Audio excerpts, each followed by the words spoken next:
பார்வதியின் பேரை கேட்டோடனே நம்ம பிக் பாஸ் அக்கா ஞாபகம் நம்ம எல்லாருக்குமே வரும். உங்களுக்கும் கண்டிப்பா வந்திருக்கும். நம்ம இப்போ கொண்டு வந்திருக்க இடத்தோட பேர் தான் பார்வதி கார்டன். ஒரு அற்புதமான இடம். யாரும் மிஸ் பண்ணிடாதீங்க. லாஸ்ட் வரை பாருங்க, வீடியோவை ஸ்கிப் பண்ணாம. பிடிக்காதவங்களுக்கு இடத்த பிடிக்கும், சரிங்களா? பிடிக்காதவங்களுக்கு இடத்த பிடிக்கும். உங்களுக்கு நல்ல நேரமா இல்ல எனக்கு நல்ல நேரமான்னு தெரியலங்க. நம்ம கொண்டு வர எல்லா சைட்டுமே ஹைவேல இருந்து கரெக்டா ஒரு 1 கிலோமீட்டருக்குள்ள அந்த மாதிரி அமைஞ்சிருக்கு. ஆனா நம்ம இன்னைக்கு கொண்டு வந்திருக்க சைட்டு ஹைவேல இருந்து கரெக்டா 500 மீட்டர் தான். அதுவும் இது வந்து நம்ம இடம் சொல்ல முடியாது, சொர்க்கம், சரிங்களா? ஒரு சொர்க்கத்தை நம்ம கொண்டு வந்திருக்கோம். வாங்க நம்ம சொர்க்கத்துக்குள்ளே போவோம். சொர்க்கம் எதுக்கு சொல்றேன்னு லாஸ்ட் சொல்றேன், சரிங்களா? வாங்க.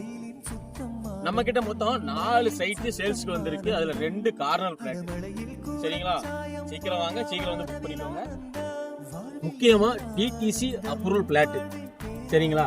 நம்ம சோலாரு எல்லாமே அருமையா வச்சிருக்காங்க. நம்ம ஒரு இடம், நம்ம ஒரு சைட்ல வந்து போருமே போட்டு வச்சிருக்காங்க. மினி கார்டன் அமைக்கிற மாதிரி ஏரியா, சரிங்களா? எல்லாமே 60 சென்ட் 70 சென்ட் பிளாட் தான். நம்ம பக்கத்து பிளாட்டை பாருங்க.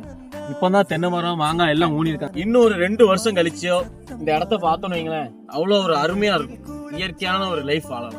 ஒரு சின்ன ஒரு வீடு, சின்ன ஒரு குட்டி ஒரு ஃபார்ம் ஹவுஸ் மாதிரி கட்டிட்டோம்னு வைங்களேன், ஒரு 5 வருஷம் கழிச்சு நம்ம பீஸ்ஃபுல்லா டைம் ஸ்பெண்ட் பண்றதுக்கு அருமையான ஒரு இடம். இயற்கையான காற்று பாருங்க. இதுக்கு மேல என்ன வேணும்? இது சொர்க்கம் தான், சரியான சொர்க்கம். எதுக்குன்னா நம்ம கரெக்டா பாருங்க, ஹைவே அந்த லாரி போகுது பாருங்க, கரெக்ட் லாரி போகுது பாத்தீங்களா? ஹைவேல இருந்து கரெக்டா ஒரு 500 மீட்டர் தான்.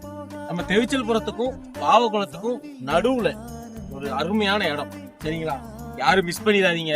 வந்து நேரில் வந்து பாருங்க. பிடிச்சிருந்துச்சுன்னா பார்த்து பேசிக்கலாம். மினி சொர்க்கமா நம்ம தான் மாத்தணும். மினி சொர்க்கமா நம்ம மாத்தணும். நல்ல